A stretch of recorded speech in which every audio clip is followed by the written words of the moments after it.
Support Name Explain on Patreon for $1 a month to enjoy ad-free videos, exclusive content, your name at the end of each video, as well as the chance to have your idea for a Name Explain video made into reality. Go to patreon.com/Name Explain or click the link down below. Churchill is one of those names that have a really obvious origin. It's a habitual last name, meaning it derives from the location in which its original bearers resided. The original Churchills would have been people who lived by a church on a hill. Seriously, it's that simple. Despite being a super obvious last name in regards to its meaning, most people when they see this last name don't instantly recognize its etymology in the same way they may do with a name like Baker or Woods. That's because Churchill isn't really just another last name in this day and age. It's become one of those last names deeply linked with one person in particular, that person being the man who in so many ways shaped the country I call home, and by many accounts is the most celebrated and revered person to come out of the United Kingdom. I'm of course talking about Winston Churchill. Churchill's legacy is seen all across the United Kingdom, from statues of him, his face on the £5 note, to places and various things being named after him. In some ways, Churchill has transcended being a mere human who once lived.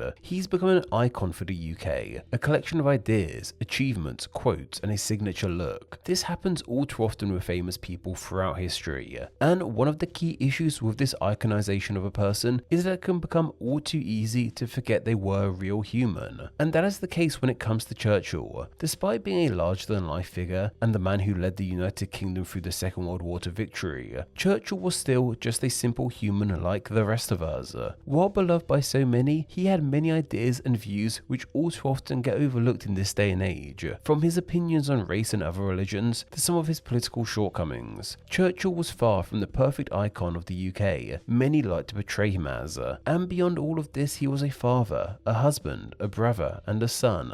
What we are ultimately here to do today is try and look beyond the icon of Churchill and find the human, and of course find out if any living relatives of the man are still alive today that bear that name of Churchill. He was born on the 30th of November 1874, with his full name being Winston Leonard Spencer Churchill. This means that he was actually part of the prestigious Spencer family here in the UK, meaning, yeah, he was related to one Diane Spencer. They are distant cousins or something. His parents were Randolph and Jenny Spencer Churchill. Randolph was a politician unto himself, an esteemed member of the Conservative Party, and serving as leader of the House of Commons as well as Chancellor of the Exchequer during his career. His mother Jenny was an American-born socialite. The two met in 1873 on the Isle of Wight during the racing season, a very popular British social event. It seems to have been something of a whirlwind courtship, as by the following year after meeting, 1874, they were married. This was also the same year Winston was born. From all accounts, Winston did not have the best of relationships with his parents. They were often away for various reasons, his father due to politics and his mother due to her busy social life.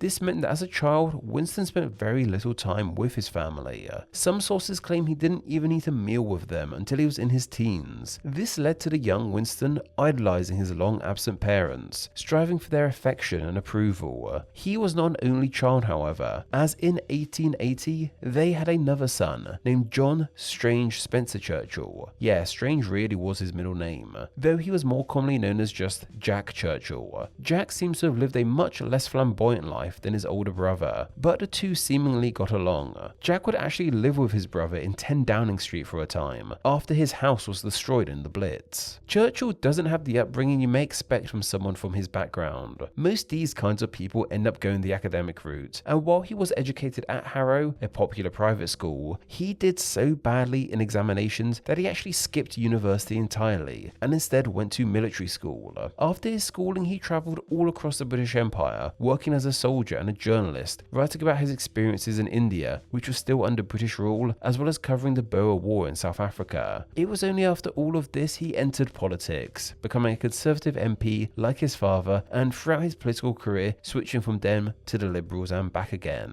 Of course, he would eventually rise to the role of Prime Minister in one of the most tumultuous times in world history. He first became Prime Minister on the 10th of May 1940. Churchill was able to successfully navigate his way through the Second World War and come out the victor. After the Second World War, he would lose an election to Clement Attlee, only to become Prime Minister yet again later in life. Churchill lived all the way to the age of 90 years old when he died in 1965 on the 24th of January. He was honoured with a state funeral, something that only the higher up members of the royal family tend to get in the UK. That was a very brief overview of his life, but there's enough out there about Churchill's career and achievements you can go look into for yourself. This video isn't really looking into those aspects of his life. We're here to study the man more than the accomplishments. And one of the things the man did was get married. In 1904, while attending a dinner party he had no real interest in going to, he met Clementine Hosier, the daughter of another well-to-do British family. The two hit it off instantly, sharing their ideas and views on politics in the world.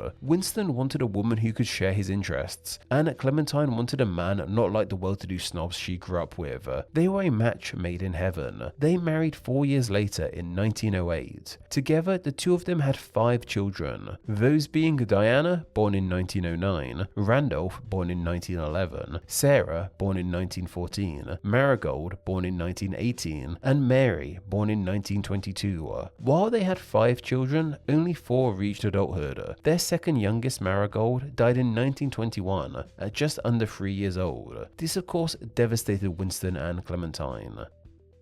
For his living children, however, Winston did all he could to give them the kind of father he never had, one who was there and would be involved in their lives. Yet not all of his kids had the best of lives. His eldest daughter, Diana, seems to have lived a problematic life. After a series of marriages, she actually took her own life in 1963 at the age of 54. This was before the death of her own father. His 2 other daughters of Sarah and Mary, however, lived fuller lives. Sarah went on to be an actress and dancer, even joining the Women's Auxiliary Air Force during the Second World War. This brought her closer to her father, and the two seemingly had a decent relationship. She died in 1982 at age 67. His youngest daughter Mary ended up becoming a writer and documented much of the lives of her parents. She was the last living child of Winston Churchill when she died in 2014, aged 91. Those were just his daughters, however. It seems the most rocky relationship he had was with his son, Randolph. With Winston coming from a very traditional family, and Randolph being his only son, it's understandable why so much pressure was put on him. Randall was seen as the true heir of Churchill, the one who would follow in his father's footsteps the most. In reality, the two often clashed over various things, Winston going so far as to say that while he might love his son, he doesn't always like him.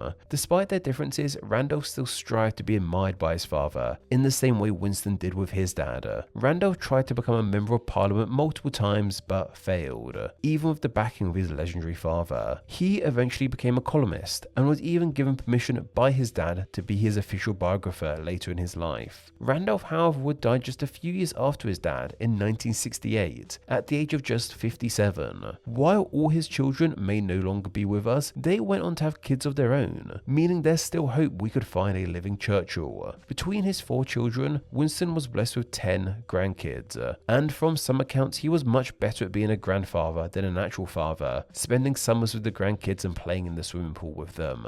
His daughter Diana had 3 kids, Julian, Edwina, and Celia. His son Randolph had 2, Winston and Arabella. And his daughter Mary had 5 children, Arthur, Emma, Jeremy, Charlotte, and Rupert. His daughter Sarah seemingly had no children. This should give us ample opportunity to find ourselves a living relative with the name Churchill. But there's a slight issue. As tradition goes in the UK, when a woman gets married, she takes her husband's name, and their children get their husband's last name too. As Diana and Mary were women, it meant that when they got married, they lost the Churchill name, and their kids never had it either. So while their kids have gone on to do great things, one of them even being a sculptor who is still alive today, they don't have that last name of Churchill. The hope of finding a living relative with the last name Churchill once again all comes down to his son Randolph and his kids. As mentioned, Randolph had 2 children, a son called Winston, named after his father of course, and a daughter called Arabella. Arabella would go on to found a charity and help create Glastonbury Festival. Yet of course, as a woman, it meant when she married, she lost the last name and so did her kids. This means that for our quest, we have to rely solely on her half-brother, Winston Churchill. This Winston had a career as a journalist as well as a politician, much like his father and his grandfather. He, however, is no longer alive. alive, dying in 2010. He, however, did have 4 children, all of which have the last name of Churchill and are all seemingly still alive today. They're called Randolph, yeah, another Randolph, Marina, John, and Jenny. I can't find out all that much information about Marina and Jenny, but this Randolph, the original Winston's great-grandson, is on the board of directors of the International Churchill Society, a website who have been super helpful in making this video. And his other son John, known more commonly as Jack, helped found Scanning Pens, a company which make a special kind of pen that helps kids and people with dyslexia. On top of this, these great-grandkids of Churchill also have kids too, making them Winston Churchill's great-great-grandkids, though they are still relatively young and not really in the public eye, so we ought not to highlight them here really. But seemingly, they too have the last name of Churchill. What this all means for us, however, is that there are indeed people still alive on this planet with the last name of Churchill, which relate to the man himself, those being his great-grandchildren and his great-great-grandchildren. And of course, there's the nodding dog too.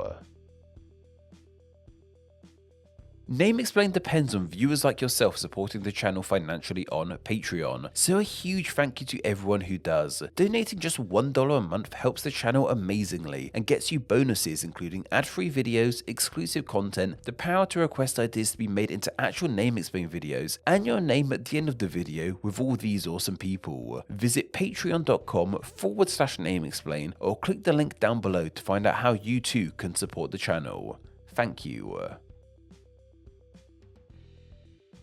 Thanks for reaching the end of the video. Why not watch another and subscribe to keep up to date on all things Name Explain. You can find myself on Instagram where I'm Name Explain YT, and join the Facebook group Friends of Name Explain to talk with myself and other name nerds. All that will be linked down below. Anyway, I hope you enjoyed this video, and once again, thank you all so much.